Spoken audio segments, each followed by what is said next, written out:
Hi, and welcome to my podcast for parents. My name is Maxwell, and I'm inviting you to a space where you get to be who you are, not only as a parent, but as the amazing being you actually are. So, hi, everybody, and welcome to the For Parents podcast with me and two of my dearest friends. And this is all about being a grandparent. Sally Dignan and Kathy Carter-Doolin. I've known them for over 30 years. I'm going to cry now. Kathy's got 3 kids, and the youngest was 2, almost 3 when I met her, and the oldest was 7, almost 8. And Sally has a son who was 7, almost 8 as well. And Kathy's middle child has 3 kids, and Sally's son has 2. And as grandparents, I just would love to hear about them. And one of the things that I'm really interested in is it's almost like being a grandparent. What does that mean? What does that mean to you guys? Like the difference between that and being a parent? Well, being a grandparent is infinitely easier, right, Sally? Yes. You go visit, you have a great time with the kids, and then you go home again. And leave your kids with their kids. Ha ha. And it's always easier because they have to be polite to you at all times. Although the boys are 5 and 8, and a hot topic of conversation right now is, why do people get as old and wrinkly as you are? And you're not going to die soon, are you? Oh my God. So I pinch their skin, I pinch my skin. We see how they have more water in their skin. I just love it all. So for those of you who don't know, Kathy was an amazing teacher of 5 and 6-year-olds for how many years? 30 years, something like that? The kindergartners, probably 16 years. Okay. And before that, kindergarten and 1st grade, and before that, 1st grade and 2nd grade. Mixed. Yeah. Okay. So she has a history with kids that old, and she's got a lot of tricks up her sleeve for this age group. And you are never surprised when they are very blunt. Oh my God. Right. But so what about with your kids when they were blunt? Because you had a daycare too, when your kids were the age of your grandkids, right? Roughly. Yeah, I did. Yeah. So what was the difference between blunt grandkids and blunt kids? I would say there's no difference. I remember taking Michelle, the middle child, to a ballet lesson or something like that, and Sandra, the youngest, was she may have been about 5 at that time. She's sitting behind the driver's seat, and all of a sudden she says, "Mom, you're getting really old. Can I have your car when you die?" How old is she now? No, was she then? About 5 years old. Yeah. Kind of like Dylan, the second grandchild. But at the same time, they think you're really special, right, Sally? Yeah. Talk about that, about the specialness, because you are. I'm going to cry if I talk about my Grammy, but my Grammy and I had a relationship that was unlike any other that I've ever had. So my sense is that that's what you guys have with your grandkids. So talk about that. It's true.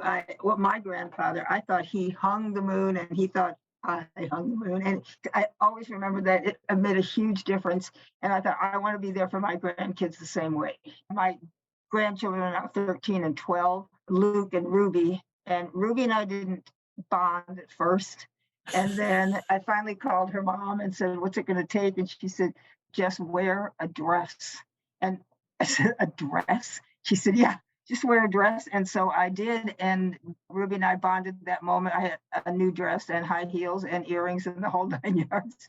And Ruby and I bonded. Luke and I had already bonded. And there's just something special about a grandparent. It's unconditional love. It's never ending. It's a place where those kids can be safe, and they know they're loved. And my grandfather did that for me, and I want to do that for my grandkids. And I do anything I can so that they know, and their parents are wonderful, but I want them to doubly know that there's somebody that's always there for them. I think that's one thing that grandparents bring to the table. And the parents have the hard job. I mean, they've got the day-to-day, the teaching kids how to be in the world and how to, for example, when Lucas got a new brother, Dylan, how to share the parent's life. And now Shell has a baby who's 2 months old, and Dylan, the second child, is having a hard time with that. And he's very blunt. Grandma, can I go with you to Lucas's piano lesson? There's no crying babies there. I can just play. But I'm able to do that. I'm able to say, because it's really hard for Shell with a 2-month-old, and she's not an easy 2-month-old. She's wonderful, but not easy. Like I went this week and stayed overnight. I'm able to just pick the baby up when she's being fussy and walk around with her. And she's actually responding to me. So I'm able to give Shell a break. I got the boys from school for Shell. She had a parent-teacher conference. We went to the park and then we went home. Dylan and I stayed at the park for a long time, and he just played and would come and hang out with me and said, can we stay here for 100 minutes? Oh. After he found out he'd missed dinner, we changed our minds. But then he wanted to just hang out outside the house with me because it was nice and quiet. And it's that individual attention you can give them where parents are working and they've got multiple kids often. And it's, it's hard for the parents. So you are able to provide the parent both some relief. And also, Shell had called me and said, Dylan had a really tough time over the weekend. And he actually said to me, he feels like he doesn't fit in our family. Can you tell him some stories of when I didn't do things right when I was his age, so he doesn't feel different? So when we hung out on the porch, I was able to tell him some of those and tell him the mistakes I made as a parent, the mistakes that you never want to make. If you got really frustrated and yelled at your child, you never want to do that, but hey, we're human. And for him to find out, and he did that. And I just said, and we are all learning all the time, Dylan. Moms are learning, dads are learning, grandparents are learning, you are learning. We just forgive each other. That is so cool, Kath, because that idea of relationships that are harmonious, for lack of another way of talking about it, but just really easy. And then you hit a bump in the road and all of a sudden there's an upset. And either the parent is the source of the upset or the kid is the source, or both of them are. And then there's the repair stage. And the repair is, I'm sorry I screamed at you. I shouldn't have yelled at you like that. I shouldn't have talked to you. Or to the kid, no, it's not okay for you to hit your sister on the head. You need to settle down. And when you come out, you need to not only not hit your sister on the head, but go do the dishes that you should have been doing when you were hitting your sister on the head. But just that, I wonder if it's easier as a grandparent to be that, it's almost that space, that non-judgmental, kind of space with the grandkids than it is with your kids for those reasons. Because Sally, you traveled a lot, you were in and out. Well, and you were sort of their stand-in mother while I was traveling all the time. The other day I was with Luke, my grandson, and he's getting bad grades in something or another, and they're always mad at him about it, and they worry about it. And I just could laughingly say, I'm coming up, Luke, and I am going to sit next to you while you do your homework, and I'm going to help you, and I'm going to stay there until it's done. And then he laughs, and it's no big deal when I'm up there, because he's smart. I know he can do it. He knows he can do it. He just doesn't want to. But when I'm there, somehow it makes it easier. It's not some big chore, something horrible that his parents are making him do. It's just something that it transforms it somehow. Like grandparents bring acceptance to the table. We love you exactly the way you are, and you still have to pass 7th grade or 8th grade. Right. And you still have to do the dishes like your mom said. Right. But it doesn't mean that you're ostracized if you don't do it. It just means you got to do it so you can graduate from 8th grade. Right, because if you don't do it, you don't graduate.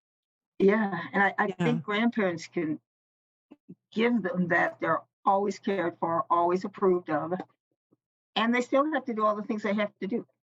This guy that I've been taking classes from talks about kids being issue-seeking missiles, for parents. And I think, which is a really great way.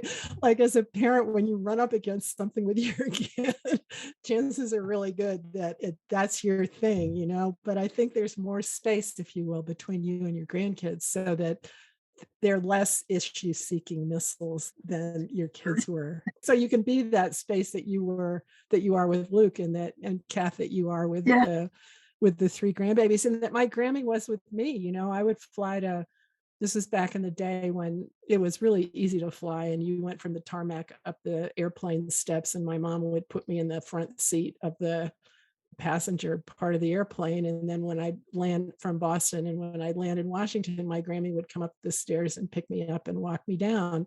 And I did that several times a year. And every trip, except the day that I arrived and the day that I left, we went to the zoo because I loved the animals, and my Grammy knew that, and nobody else would do that with me. And just like there's an emotional connection, like a connection of knowing that she had me, and she was delighted with me, regardless of all the trouble I was in at home, getting kicked out of first grade, kicked out of second grade, copying pages out of the dictionary in the 4th grade. My Grammy could have cared less. We went to the zoo, we fed the elements, we had a great time. She'd light a cigarette to make the bus come sooner. That was like, like all that stuff. And my poor mom had no time for any of that. She couldn't have done that. My grandfather we used to sit on the porch and feed the chickadees and the chipmunks for hours. And then and we would play canasta for the rest of the time. And I would just spend days with him. And it was, it was just wonderful. Yeah. And I want to do that for my kids too. You already do. That's how come I want to keep doing it. My husband said that I spoiled the grandkids. And I said that maybe to you, and I can't remember who it was. It was to me. He said that. You said the only reason grandparents exist is to spoil their grandchildren. I thought, that's right. Get over your sorry sad self. What? I said to him, get over your sorry sad self. She's a spectacular grandmother. He Goes, I know. When my parents were alive and they came over here, at one point they bought this little placard and hung it in my kids' bathroom, which said, if we had known grandkids were so much fun, we would have had them first. Doesn't make sense, but my kids loved it. One of the joys of all of this I have found is I didn't have the same relationship with my grandparents. They were all mostly dead as I was growing up. Yeah. But I have learned so much from watching my own daughter with her kids. I mean, she's a phenomenal parent, and I've really learned a lot of skills. And then, at the same time last weekend, when Dylan had such a hard day, Michelle had a hard day and Dylan had a hard day. Michelle and I were able to talk when I came to the house, and Dylan and I had talked and I'd shared with him. Michelle and I were able to talk about some of the mistakes I made with her. And David and Sandra, and Shell said, and look, I'm fine. So you didn't ruin me. It just helped her feel better. We're all here. I mean, I remember, Sally, do you remember that time when we went over to Sally's house with my kids for dinner? And my husband, Steve, had a temper. And at one point, yes, he did. He did. And at one time, he had banged his fist down on the kitchen table really hard, and a plastic water jug got broken. And Sally, do you want to tell the rest of it, or do you mind telling the rest of it? Please go ahead. Well, Sandra saw a stain on the wall in Sally's house, and she said, "What's that?" And Sally said, "I got really mad at Dave," or something like that, and I just threw the cup. And for my kids, it was like, oh my God, it happens elsewhere. And these are nice people, and life is great. I mean, we all make mistakes and we learn from them. Right. And it's the repair. There's something about being with kids where I think that a lot of people want to treat them like they're hothouse flowers or something like that, to protect them from everything. And I think part of parenting, whether it's as a parent or as a grandparent, is to know that they are going to make mistakes. Some of those mistakes are going to hurt, and to let them be with that and offer a path out of it, like they're little poop heads sometimes, and to not candy coat it and make that be okay, and also not exile them for all eternity, but to say, I love you, and that's actually not okay. And in order for, this is the repair, this is the route back into the family, like with your grandkid, with the one of the first ones. Was it John or Sal with John? Okay, you can't say those bad words on the thing, Oh my God. but he said 3 cuss words. And that's what you were doing, was offering him a way back into the fold, right? Yes. That behavior is not okay. And in order for you to come back in, this is what you have to do.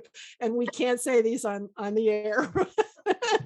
Let your imaginations run wild, and you're probably right. And that's such a part of little boys' life. They get into this, there seem to be ages where they just love those words, and you're driving in the car and they come out, and it's the kids looking, what's the reaction going to be? Right. And for it not to be a big deal. Right. Another thing, that when the kids would sleep over, we would stay up half the night, and they would beg for me to tell them stories about when their father, my son, was little. And I would tell them every funny story I could think of. And I think somehow what we're talking about, that they found out that their parents were human, or at least their father was, and that, yes, he made some mistakes, and yes, I made some mistakes, and they're going to survive, and it's going to be fine. But it kind of humanized their dad. I mean, they would beg for these stories till I couldn't remember anymore. Right. Well, and there's some fabulous stories. If you are in need of stories, I can probably give you a couple. You may have to, because I can't remember all of them. So can we talk about other grandparents? Because your kids have married really wonderful spouses, and they come from pretty incredible families as well, right? And then, and so there's a relationship with the other grandparents, and neither of you are like the other grandparents. Will you talk about that? This sort of how to be with another grandma and another set of grandparents? Well, what I realized really quickly, because Shell's in-laws live locally too, and they love family and they love their grandkids. Yeah. And at the time when Lucas, the oldest, was born, I was working. So I tried to help out a lot, but I literally was working, and Jane and Howard had a bit more time than I did. And I just saw them as a gift. They were able to help Shell so much. And I grew to appreciate them because they have such strong family values. And they have a lot more grandkids than I do. So I actually learned from Jane, and Howard is the same age, I think, as my husband, Larry, and they have a lot of the same background. So we get together at Shell and Philip's house, and Larry and Howard will talk for hours, and Jane and I talk, and I just see them. It's so wonderful how they enrich the kids' lives, and we all appreciate each other. Cool. Sal, you offer really different things, right, to your grandkids. I was jealous of the other grandmother to begin with, and I thought, I don't want them to like her better than me and all that. And I realized that was a mistake. And we have gotten to be very close friends, and we are very different. Really Kyle different. She was a first grade teacher, and she's very, very proper, and they're very religious. And I'm just a little rougher around the edges than she is. And what I finally realized is that both people bring something important to those kids. I watched her when Ruby and I were not, bonded at first. I watched how she loved those children with everything she had. And she was always there for Ruby. And she was like a squishy, lovey grandmother. And I'm not all that squishy and lovey, but it's the love that's so incredibly important. The way I deliver it is a little bit different than the way Kyle does. Right. But both of them are equally important. And I've been in business for a long time, and Kyle was a first grade teacher, so that's a different approach to things. Right. And both things are incredibly valuable for those kids. And equally valued. Like Equally those kids valued. love each of you for who you are, not Yes. for who you're not. Right. Yeah. It was neat to figure that out and to and Kyle and I are dear friends now. And it happened because of the kids, and I just thought, I can't, there's no possible way to be in competition, which is my bad, but to be in competition with their grandmother, their other grandmother. And I just like getting to know the other set of grandparents and realizing that we all have value and bring something important to the table. It was really wonderful. It was really neat. I'm not sure there's much to add to that last statement that you just made, that we all have value and we all have something to bring to the table, and how cool that is as grandparents, as parents, as friends. So without crying, I'm going to say thank you. Thank you both. This was amazing. And I'm so grateful for you. Thank you. Thank you. Thank you. Thank you. You are welcome. Oh, yeah. And you're welcome. Thank you so much for listening. I'd love to hear from you. If you'd like, you can connect with me below in the comments section. And if you'd like more information about me, please go to my website at www.annmaxwellLCSW.com.